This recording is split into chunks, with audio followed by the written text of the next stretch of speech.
Had enough of the been there, done that ideas? Tired of too much talk and so little action? Rewind now and welcome to Transformation and Change Radio with Dr. Kathy Obear, where the vision of true equity, inclusion, courage, and purpose meet powerfully. Dr. Kathy delivers with dynamic, engaging conversation and the most authentically brave dialogue on air today. This hit show will challenge you to explore current issues of diversity, equity, and inclusion and deepen your capacity to choose courage to speak up to greater inclusion in everything you do. Fasten your seatbelts and accelerate your effectiveness to become a powerful change agent in your life, community, job, and society. Imagine true equity and inclusion and get the tools to really manifest your vision. No frills, no fluff, just really powerful, good stuff. Transformation and Change Radio starts now. Wow. Hi, everyone. I'm Dr. Pat. And yep, I'm not alone. Hi, I'm Dr. Kathy Obear. Delighted to join you for our third radio show. You know what? Look, this is really a very important show for a lot of reasons. You know, first of all, it is about transformation and change, Dr. Kathy. But more importantly, this particular episode, when you and I were talking about it, what I realized is not only how important it is, but, you know, because what we're going to tackle today is don't do this on your own and to avoid the pitfalls and potholes of going it alone.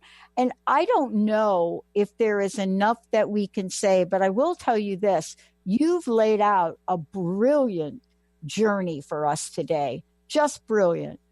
And so part of this is getting started right away.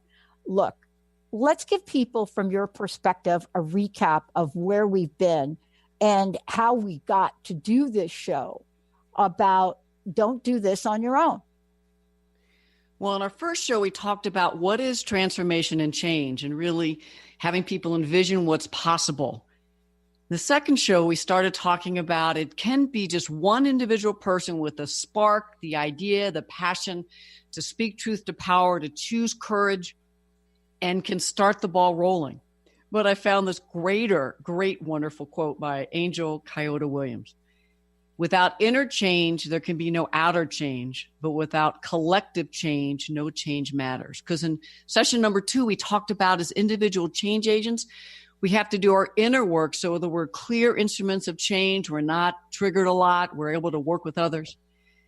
But this time we want to talk about we can't do it alone. As Angel Kyoto Williams says, without collective change, no change matters. And the challenge is that I did a lot of work on my own, not only as an independent consultant, but inside organizations. And what I love about our conversations, Pat, we also go to how we were socialized. And I think as a woman, I was socialized. I had to do it all. I had to show up and do it on my own, or I'd be seen as weak or not very competent. But beyond that, when I grew up, I watched a lot of TV. And so I would see what a hero was. It was that one cowboy that just ran in by themselves and ran forward without anybody behind them. It was the police officer that took off and tried to help in a crime without any backup. It was that firefighter, even though now I have firefighters, she told me really work in collaboration. It was the firefighter that ran in the burning building to save the person. And in all these cases, they always got to marry the woman at the end, right? Yeah. And I didn't realize till I was prepping for the show how male-centered, hyper-masculine-centered, how white culture is just infused in all those images. But that's all I knew. And so when I got in organizations, which were predominantly white, very traditional, dominant culture, change was the senior leader did it. And so I thought that's how I had to do it. But I made so many mistakes. And I wish I had known more about collaborative co-creation back then. You know, you and me both. I think about this and think about, you know, after you and I talked last week in preparation for the show, I was talking to Linda because we spent a lot of years in the Bell system, the old Bell system, right? Not even a reflection. And actually, the old Bell system is kind of akin to what we're seeing in Facebook and Google. You know, these are mega monoliths. These are mega companies that sort of have a share of the market that really sets them apart. So did the phone company. You know, what I'll say about the phone company, though, and I say this really honorably for them, is they did their best to try to do things differently. But even with this, the idea of entering a workplace and not having any blueprint to know how to do anything differently, what you have to count on is your own ability to cut yourself from a different cloth. And I think that's where we are today. We are being asked to really look at how we're showing up in the world and what that means in today's world. And so let's talk about this for a minute, about this idea of don't do this alone, because we still hear, for women especially, their greatest challenge is trying to balance things. And I'm not a big fan of balance, but they're still trying.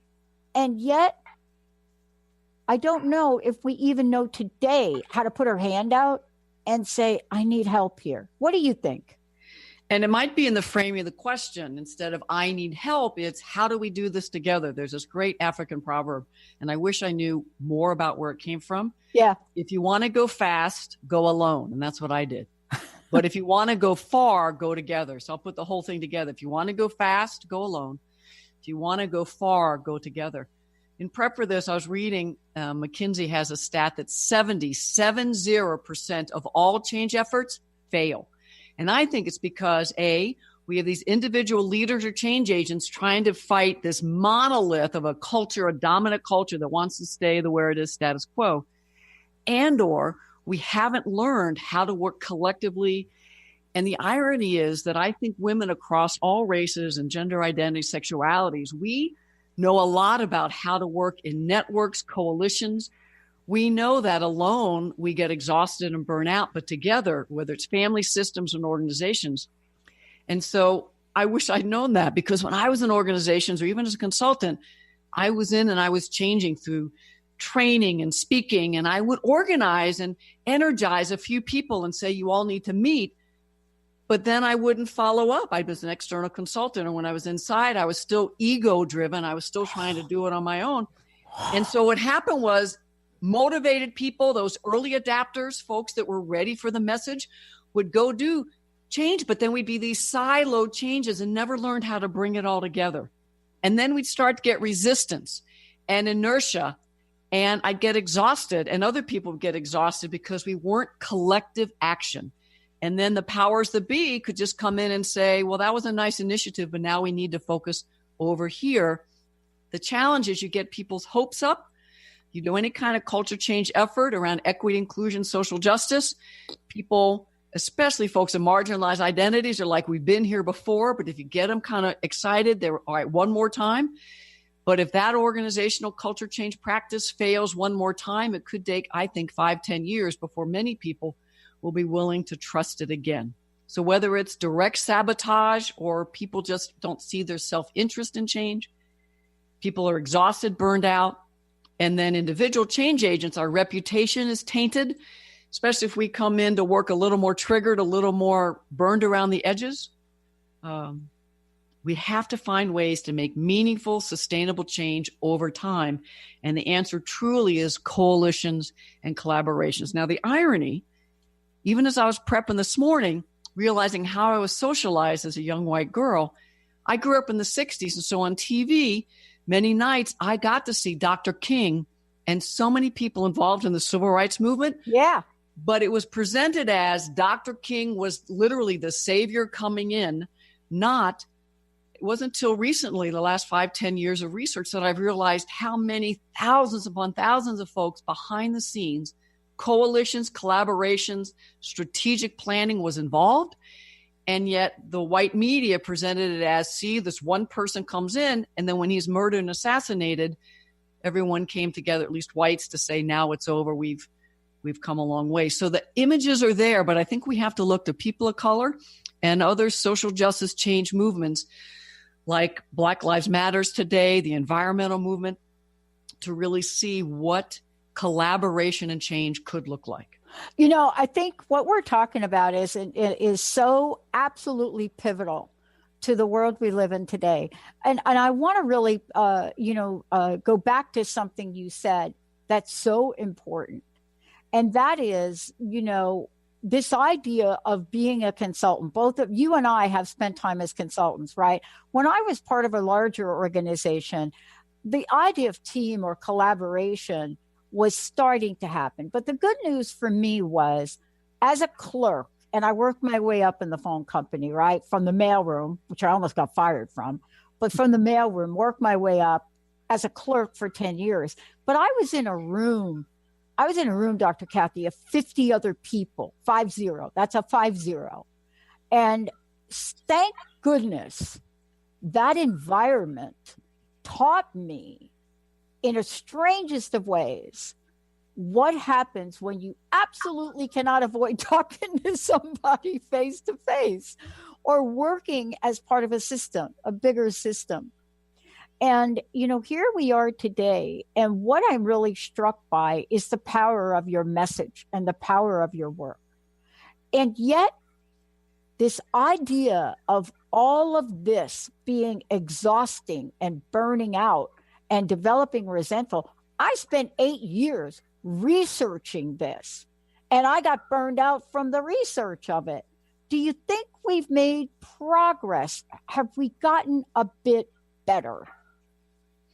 I see so many people sharing similar messages. I get to organizations where more people are organizing, talking about community care, self-care, and also organizational change in different ways. I was just in one organization where they've been working for several years and the folks were burned out. But what they did was, or burning out, they brought them together for a day of rejuvenation and a day of what we did was how far we've come. And we reminded them all the progress they've made, because if you don't look at the small ways things are happening, and these are the key change agents. Now, they're not the top leaders, but they were the change agents in unit change teams and system change teams.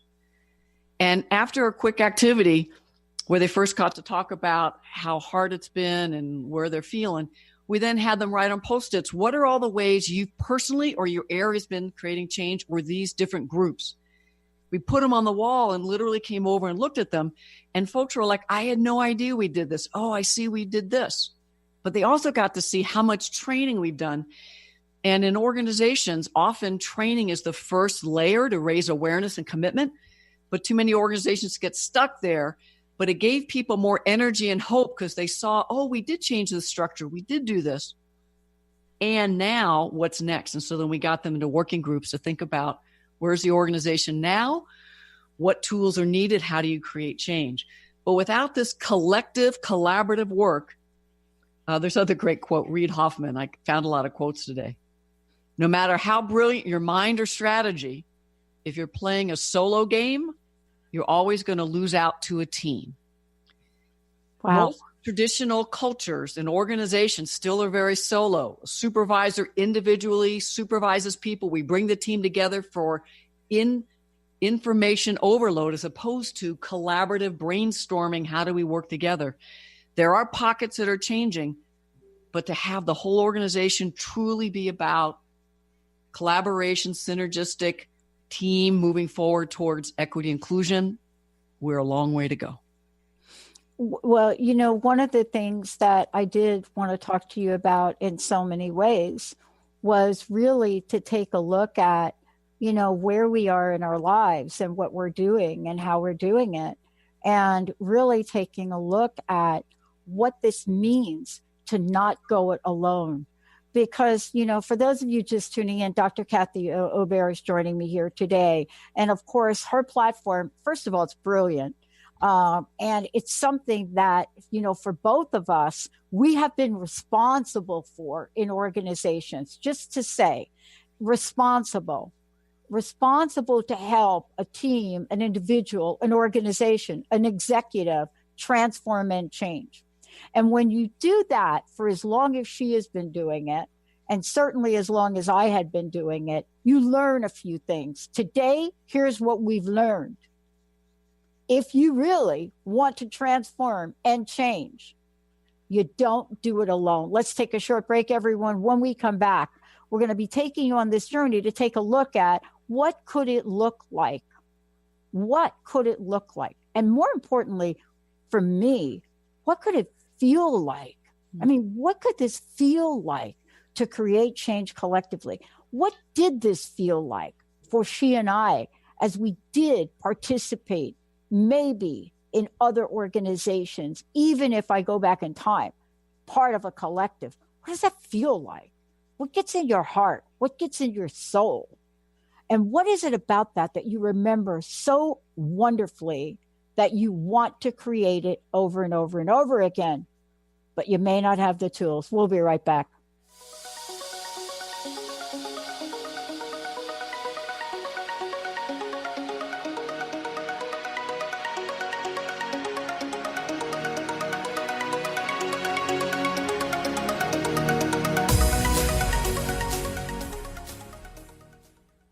Are you ready to tap into the healer within? Hi, I'm Mary Jane Mack. Did you know the real doctor is the source that lives within you, that heals within you minute by minute every day? The healer within is the innate intelligence of the human body. When we cut our hand with a piece of glass, we don't have to command the body to close the wound and grow new skin. It knows how to heal itself. We do have to nourish the skin by disinfecting it and remove the glass, or it cannot heal. The innate healer relies upon us to assist in this healing process. Our role is to identify its needs, provide the substances required for the healing, and remove the obstacle. Contact us to achieve optimal health at 888-777-4232. That's 888-777-4232. And visit us at maryjanemack.com.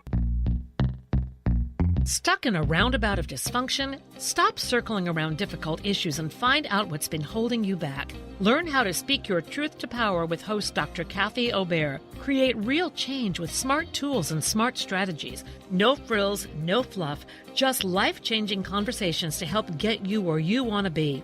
Extend your reach and become an agent for real change with Kathy Obear. For more information on Kathy and her work, please visit drkathyobear.com. That's drkathyobear.com. Tune in to People Like Us Radio with Megan Lyons, transcending the trauma of the human experience. Megan will be raising the universal consciousness by empowering listeners with their own inner strength, working past trauma and abuse. Megan will show you how to find true healing and inner peace through the art and practice of self-love. Tune in every first and third Friday at 10 a.m. Pacific, 1 p.m. Eastern. For more information about Megan and her work, visit enterthelightllc.com. Are you willing to challenge everything you've been taught about life and death? Join Angie Corbett-Kuiper on her hit show Beyond Grief Radio, redefining loss and grief as Angie shares through choice, present moment awareness, and keeping an open mind that creating anything is possible, even in death. Tune in every Wednesday at 12 p.m. Pacific on TransformationTalkRadio.com. For more information or to listen to past shows, visit AngieCorbettKuiper.com. If you have a sense that you are meant for more, join Heather Allison every third Tuesday at noon Pacific as she explores an ancient, forgotten energy within us and helps us access our original archetypal blueprint. The Golden Path will help you remember the key to unlocking your life, love, success, and magic you were meant for. A key to unlocking your golden path. Visit heather-allison.com.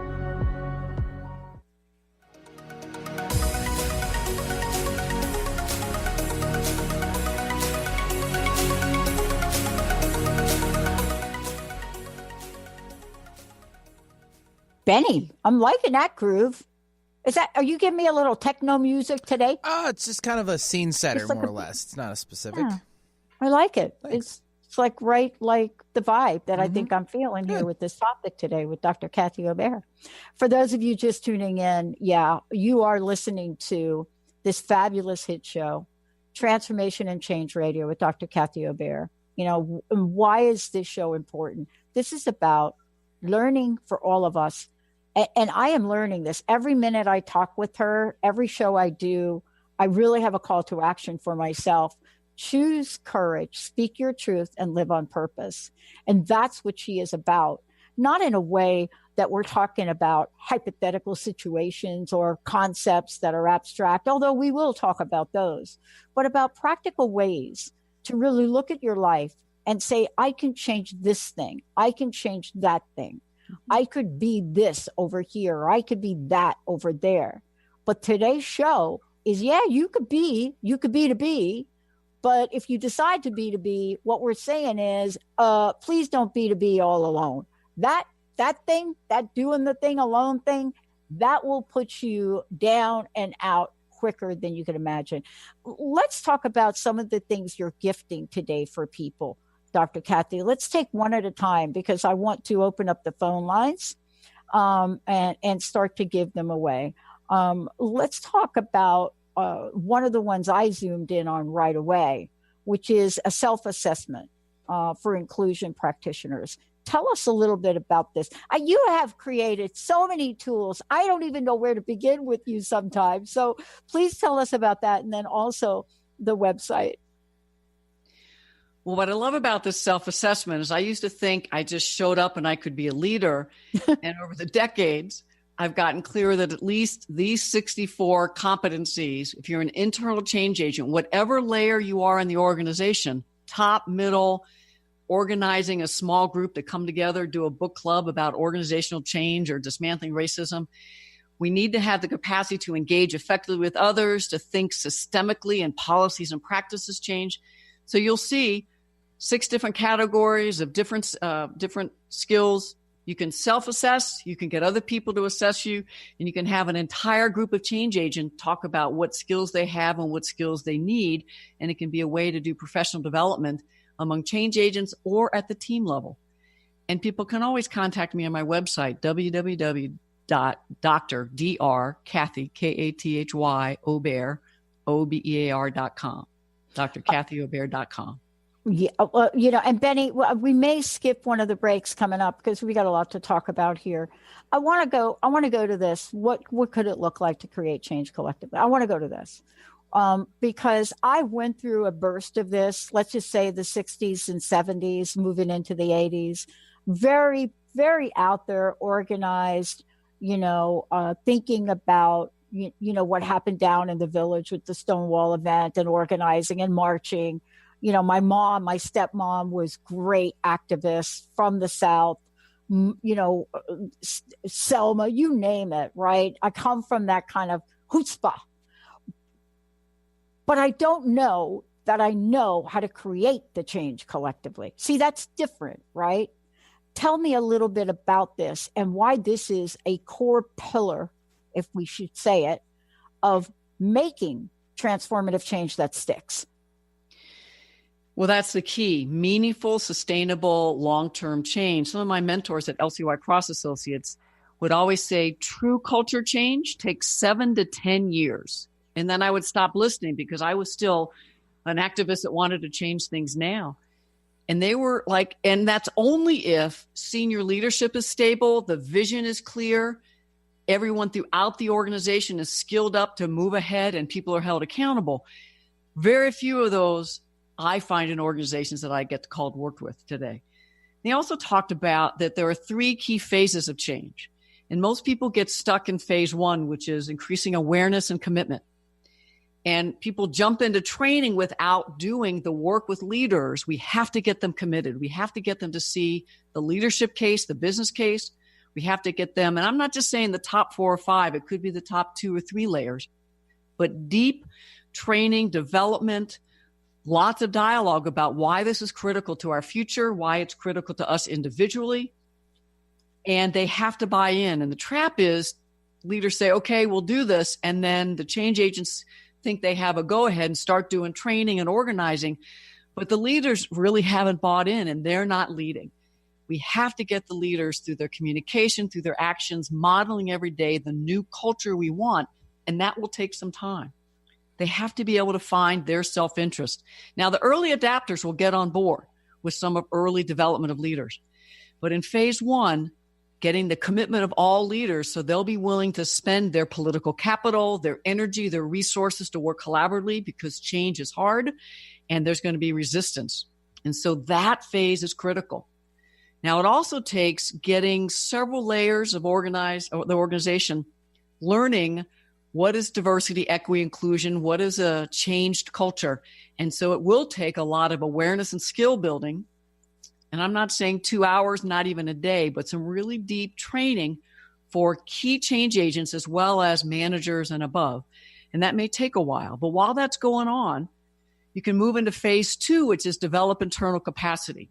So that's not only training, but that's really getting the infrastructure in place, diversity councils, inclusion practitioners, inclusion facilitators, cross sections of the organization coming together to then be skilled up and given the responsibility and accountability to do change in search committees, change in team meetings, change on task forces. So you get more and more people, at least one per major unit, one per major group, that's got a much deeper capacity on equity, inclusion, change management. So they are gently nudging and getting people along, and then the leaders can work with them, because most leaders don't have these capacities.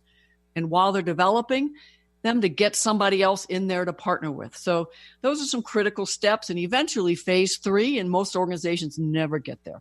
They say diversity is everyone's business. Everyone is responsible. But to create the infrastructure of performance management, accountability, teamwork, so that everybody knows it's their job and they're skilled up and held accountable to do it, that is phase 3, and it's ongoing, continuous. Some people think, we spent a year, we made it. No. Equity, inclusion, social justice in organizations is lifelong, because the dynamics change, your customers are changing, your employees are changing, the issues in the country and the world are changing. And so it's a continuous, just like budget training, equity, inclusion always has to stay current. New software, metaphorically, people have to keep updating their skills and capacities. And so most organizations fall short because they don't get leader commitment, and they don't get enough change agents mobilized and rewarded and supported, working together collaboratively to move this, what's that, Sisyphus? That big rock that Sisyphus kept putting up the hill, pushing up. Well, people get tired and it rolls back down. You start over. We can no longer afford stopping midway. We have to keep going and getting everyone involved, moving in that direction. Yeah. And, I love what we're talking about today, because, this is really looking at this and really coming to an understanding of what it would look like to create this change collectively. And I love that we are talking about starting with leadership. I don't know about you and your consulting work that you've done, Dr. Aubert, but I want to ask you about this. I remember being on a major consulting initiative here while I was finishing my degree in the Pacific Northwest, redoing all of the change processes in Snohomish County PUD. And that was initiated under the leadership of a great AGM. And once the leadership changes, other things change. I was then moved to another project where I declined to work on the project because the director wouldn't even meet with us. Those are important things to look at, right? Where is the buy-in happening? The buy-in's got to be from leaders. And again, it's not their job to do it, but it's their job to empower and hold people accountable and to keep moving in the direction and be a resource. I was just reading, there was this great example from Legos, and Legos doing co-creation. And apparently they put out to the whole Lego community, I'm talking customers, what other Legos do you want us to develop? And they got all these ideas, and then they would, I don't know if they put them on a website, but they'd let people vote. So then they had thousands of people voting. And if an idea got 10,000 votes, they then put that in operation, the original person's idea. I think it was 1% of the net profit. So it was a brilliant model of co-creation. Let's bring that into work environments. Can you imagine? Yes, you've got the leaders in phase 1 learning, and phase 2, you get more people being developed and trained. But in the process, what if you say to the whole organization, what are your creative ideas? Where are we now? Where do we need to be? What needs to change? And how do we change it? And if your ideas are used, then you may want to be a part of the change, but we're going to financially compensate you somehow and acknowledge you in newsletters, and it's going to impact your career. So how do you really energize and activate every member of the organization, where you're a 20-person nonprofit, a $100,000 person corporation? How do you empower everyone and have the structures so that people can, without penalty, put in ideas? This needs changing. I have this idea, and they get credit for it, and they're involved in co-creating. You can have unit change teams where within your department of 50 people, 7 or 8 people come together to think about what's our current climate, what needs to change. It's again, not top leader driven, top leader led, The vision is collectively created. There's this wonderful, the Gandhi quote, you must be the change you want to see in the world. That is wonderful, and it reinforces what each individual needs to do. But I just saw this morning, a variation. You must organize the change you want to see in the world. You must organize the change you want to see in the world. And so leaders and change agents today need to be community organizers and maybe pull on those tools and strategies of grassroots nonprofit community organizing to get all voices in, supported, engaged often into where we are, what needs to change, what are ideas for change, and how collectively we can do it together. Yeah, look, this is really, for me, and we're going to talk about this when we come back from break, but one of the things that I want to talk about is, sometimes organizing is so very natural. We do it. And, can't talk for the men that might be listening today, but I can talk, as a woman. This natural state of organizing things, whether it's organizing around family, whether it's organizing around what to do, there's this natural thing I think that happens for a lot of us. But when it comes to the kind of collective we're talking about, building early coalitions, when we're talking about that, we're talking about something special. Let's take a short break, everybody. We'll be right back.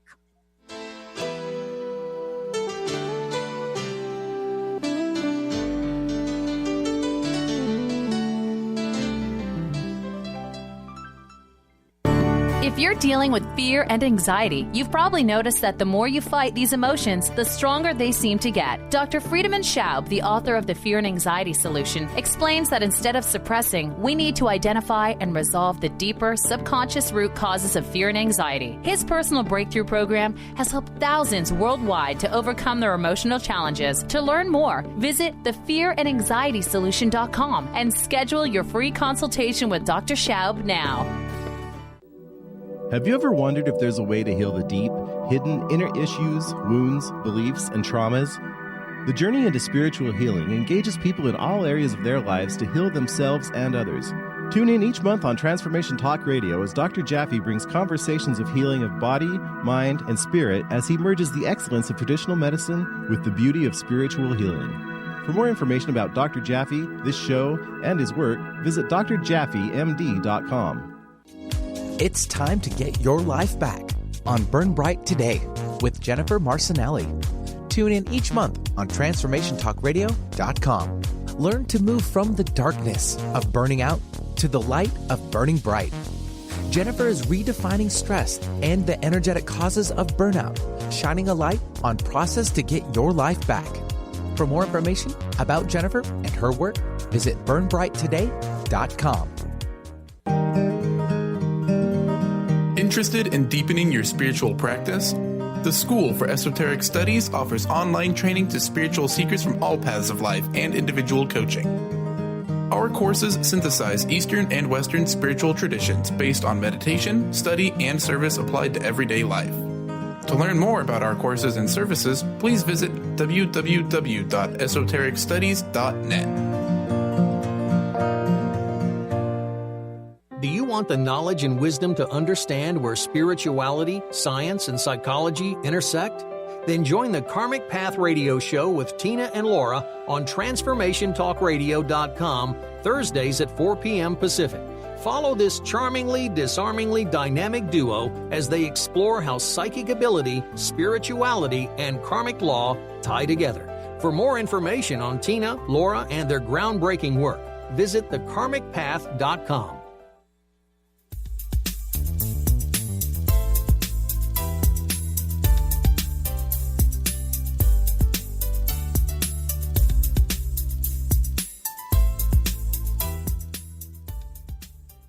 Hey, everybody, welcome back. Welcome back to Transformation and Change Radio with Dr. Kathy Obear and me, Dr. Pat.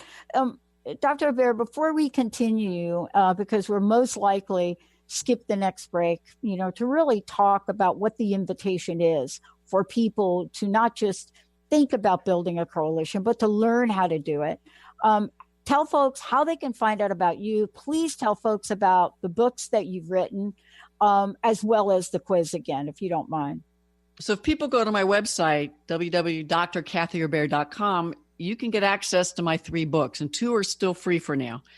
They've been out for years, but I'm Not Racist, Tools for Well-Meaning Whites could be a great one for people to think about. How do you create more folks caring about issues to create change? Often folks in marginalized identities, whether it's hierarchical, by race, by gender identity, sexuality, have more passion to want to create change. And so the book, But I'm Not Racist, could be one, not only look at how to dismantle racism in organizations, but to pull whites together, cross-race organization to bring people together. And you can use that as a model to think about other change efforts. The second one, In It for the Long Haul, Overcoming Burnout and Passion Fatigue. Once you've been in change efforts for a while, you'll get a little tired. And if you burn out, most people drop out, particularly if they have multiple privileged identities. And so this book could be a great book among your change leaders, as well as in book clubs with other folk, to get them really thinking about how do we sustain ourselves and collectively have community care. And then the final one, once you've been in change work, even for a moment, people have different perspectives. And if you can't navigate difficult situations, disagreements, conflict, people will drop out, or you'll be so triggered, have a hot button, and it can really undermine change efforts. So my first book, Turn the Tide, is all about creating organizations and interpersonal dynamics that when we hit those hot buttons, how do we navigate those effectively so we can stay engaged together for the long haul? So all those you can find on my website. I also want to talk about a webinar that each month I put out another webinar. And this one is Creating Organizational Change Part 1. And so if you sign up for anything on my website, you'll then get a lot of emails from me. And this month, you can get this webinar Part 1, and next month will be Part 2. Wow. And then you asked about that self-assessment from practitioners. Again, individually or collectively, having people reflect what are their skills, what do they want to keep learning. It's another way to keep people in. If they think all they're doing is coming and giving, they're going to burn out. But if your change teams, if your network among all the different groups, part of it is professional development, not only sharing what everyone's doing across the organization, but this is your time for your own self-work and professional development. That may be one thing that could keep people coming back, being of service to the organization, but they also are getting something back that helps them in their career plan, their career trajectory, whatever they want to be doing in life. And, part of what we're talking about today and what you'll be talking about in the upcoming shows is really looking at what are the steps, or my favorite word, what are the actions that each of us must take in order to move ourselves forward, to really move ourselves. And one of the things I learned a long time ago was if I'm not going to invest in myself financially, time-wise, commitment-wise, emotion-wise, if I'm not going to do that, it's very difficult, to see how the change is going to happen on the outside in, right? Because a lot of times it is an inside job to really pull ourselves together enough so that we realize we can create change collectively. The other thing I want to ask you about is anyone that has ever created change collectively and has built coalitions, which we're going to talk about, I'm going to tell you, that changes you, don't you think? It does for me when I truly work with others and show up and spend a long time with them and learn with them. The friendships, the relationships, the skills I develop just by being around folks that have different capacities. It makes me a better change agent. And especially if we come from different worldviews, and whether that's related to our upbringing, our race, our culture, as we class background, as we really realize there are more ways to create change than how I was taught, it can be really powerful. And again, I was taught individual, run into the burning building, as opposed to what I wish I had learned, that it's so much about relationships. I wish I had learned to come together with people that have a passion and want to live on purpose and say, okay, where do we want the organization to be? Who do we know that's a potential change agent that has the power? Who knows who? Who can build relationships with who? How can we start to get some allies, some vice presidents? Who does the top leader listen to? But more than that, we need to think about what is the self-interest of all these leaders, because they're not going to change just because someone says to. And so Do they care about their reputation in the organization or the community? Do they care about the organization being financially solvent? Do they care about recruiting and retaining the top talent? Do they care about their legacy in the world? Do they care about not being sued? Whatever their personal, and I mean personal, and they may not tell you because most leaders today sound really good. They're like, we believe in equity, inclusion, and empowerment. But if you catch them when they're stressed and triggered, if you catch them when they're not on and they're not performing, and really listen to what they say, metaphorically or really behind closed doors, you might get some idea. Now, the other thing you can do is find out, again, who knows them and start to have some conversations. Take them to lunch, invite them to your group to tell them their story and why they're passionate. Build that relationship, and you start to get inklings on what matters to them, and then leverage that to get their involvement and deeper commitment. Those are critical to organizational change, because part of coalition building, you have leaders involved, and then you see who's already doing it. Diversity committees. Maybe there's this unit over here that is doing customer service, but they're doing it with an inclusion lens. So you find the great change agents, the stars that are happening, the key, and then you bring them together and you share ideas. You get them involved with leadership, maybe a whole day or two retreat to talk about where are we as an organization? Where do we want to go? So you get a cross-section of the organization of change agents already to work with leaders. So you're building relationships. I got to consult with this one organization. It's a financial institution. And it was the LGBT. It might have just been LGB at the time. Yeah, exactly.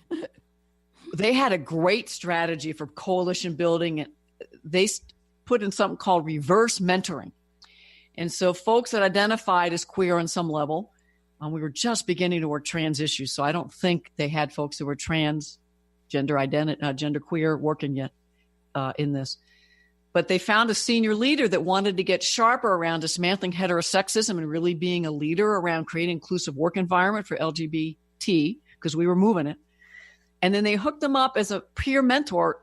They called it reverse mentoring, so that the lesbian, gay, or bisexual mid-manager would coach the senior leader about heterosexism, dismantling heterosexism, but more telling stories. So they built a relationship. And then the senior leader would share about how do you survive in this organization. They would network them. So it was a win-win all around. And so finding out what's the culture of your organization, how do senior leaders and mid-level managers learn and grow and come together? Reverse mentoring, retreats, open forums, but mostly it's investing in the current change agents and then say, bring a friend, so that the ones that have already been doing it, they bring someone potential, and you do deep professional development of those folks and help them move forward working with leaders. Yeah. This is, boy, I'll tell you, everything you laid out, the description, the steps, the specific actions, what you're talking about and how to go about this. When I know this was true for me, and it sounds like it was true for you, when we were coming up and doing work in organizations where blueprints like this didn't exist, we really hit trial and error along the way. I want to ask you that. And the thing I want to ask you about is the potholes. I could tell you that I've stepped in more potholes than I think potholes exist, because I didn't have a guide, right?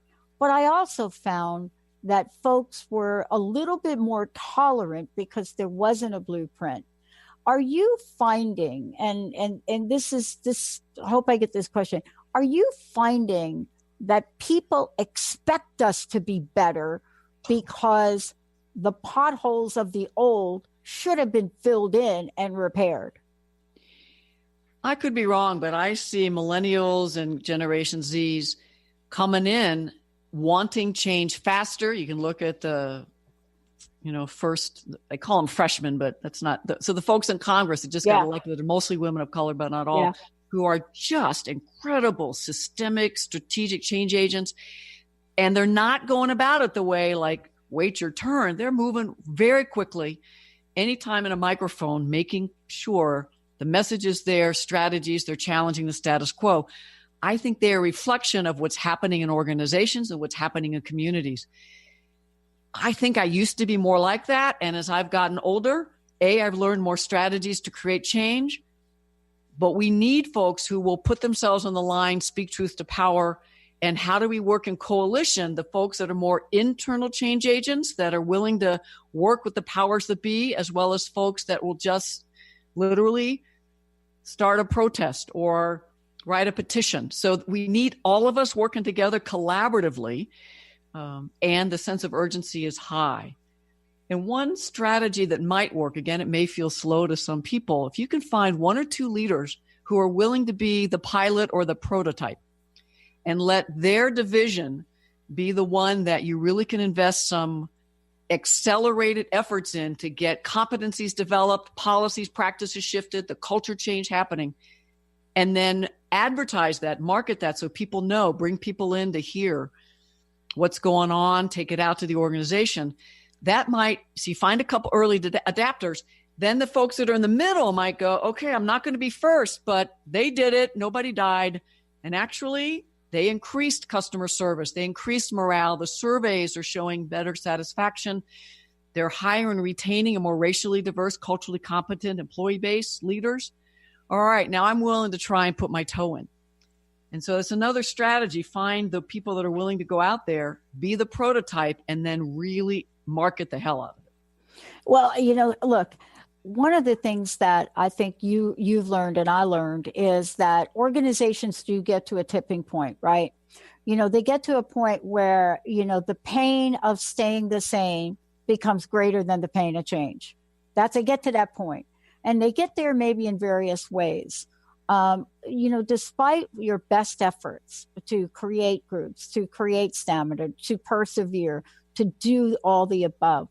But the one thing that I have found in my own journey and change in organizations is our ability to take risks in ways that are required.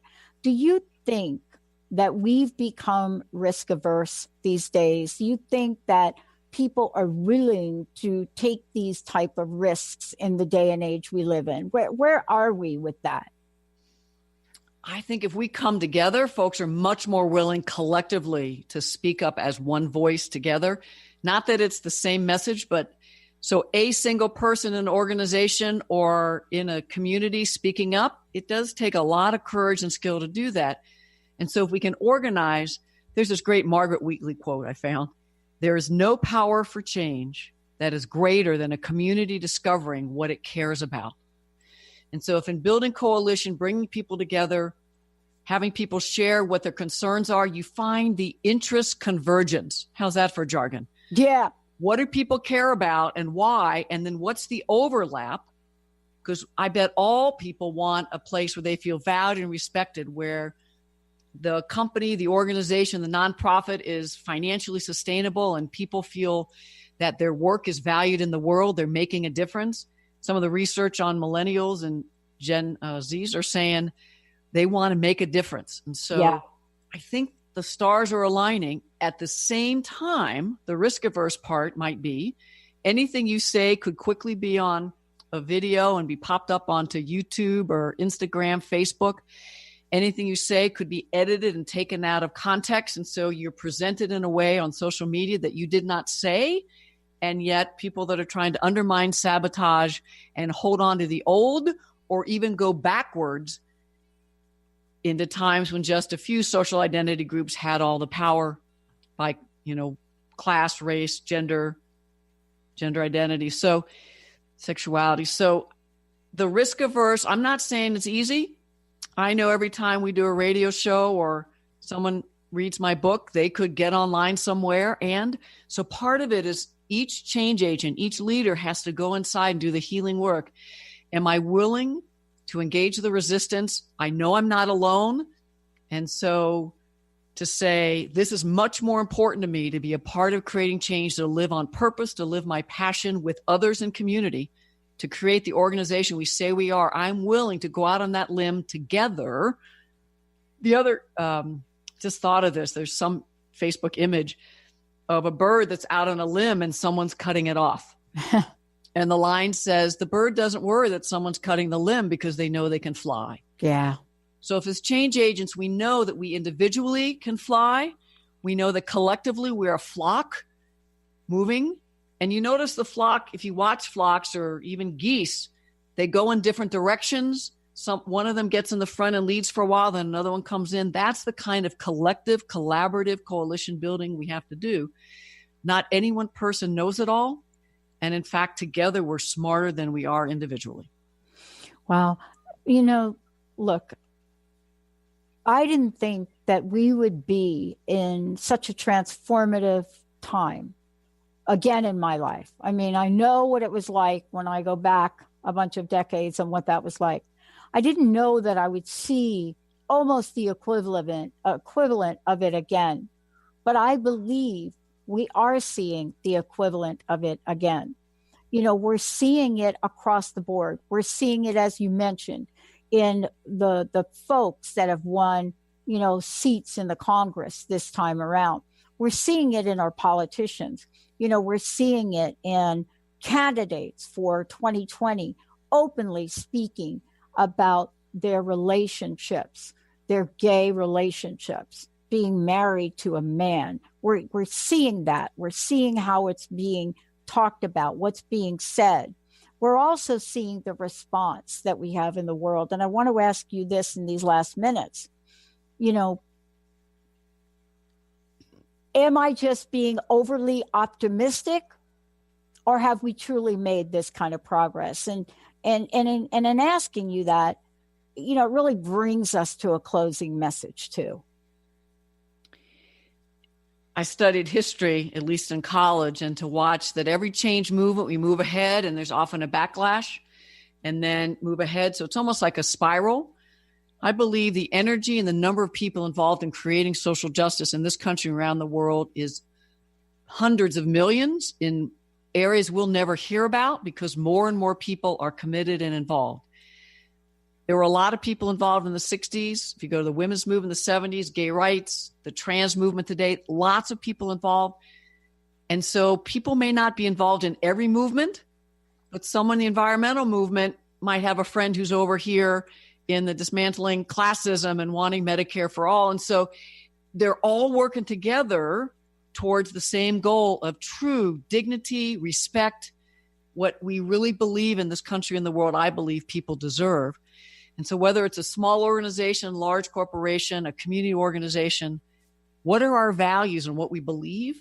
And then how do we work together to accomplish it? Because we have to stay grounded. We have to work collaboratively, stay true to our passion, and know that collectively we will get farther together. I'll end with this wonderful Helen Keller. Alone we can do so little, but together we can do so much. There are so many possibilities if we work in community and stay in it for the long haul. And next time, May 6th, I'm going to bring in the Reverend Dr. Jamie Washington, another dear colleague and change agent, to talk about more specifically, how do you create change and sustain the momentum? And in fact, we may have him on several times. He said this week he's willing to do a series over the year. And so we're just going to keep giving skills and ideas and stories and motivation to find your passion and perseverance and to get others involved to achieve what we know is possible and we all deserve. Wow. Dr. Kathy Obear. Dr. Obear, before you go, again, website, tell us about the assessment. Also, tell us about the books that you have available for folks too. And thank you for a super, super powerful show. Pat, it's been great to work with you. So if people go to my website, Dr. Kathy, KathyObear, drkathyobear.com, or they can just Google Center for Transformation and Change. They will find me. And on the website, you can get access to a webinar about organizational change, my 3 books about dismantling racism, about self-care, community care, and about navigating difficult situations. I also have a course, Designing and Facilitating Workshops on Equity, Diversity, and Inclusion. That one is just a wonderful new course that if you want internal change agents to have the capacity to lead meetings differently, to lead conversations, to do workshops, come find me on my website, centerfortransformationandchange.com. The other thing I want to say too is for those of you listening that work in organizations, you're going to want to make sure that you pass Dr. Kathy O'Bear's information on to your teams, to your management, to your internal groups. Think about how to bring the message in. Think about bringing Dr. Kathy O'Bear into your workplace and have that message resonate, reverberate, and accelerate the change you want to see in your world. Thank you so much, Dr. Kathy. Awesome. Thank you, Dr. Pat.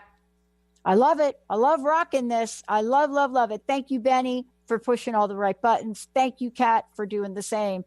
And mostly thanks to all of you for tuning us in and turning us on for our 15th year. We'll see you next time. You've been listening to Dr. Kathy O'Bear on Transformation Talk Radio. Thanks for tuning in, and be sure to catch us next time as Kathy inspires listeners to become agents of change, motivate, innovate, and speak truth to power. Step into the courageous you that will change the world. Connect to life-changing conversations to extend your reach. For more information on Kathy and her work, please visit drkathyobear.com. That's drkathyobear.com.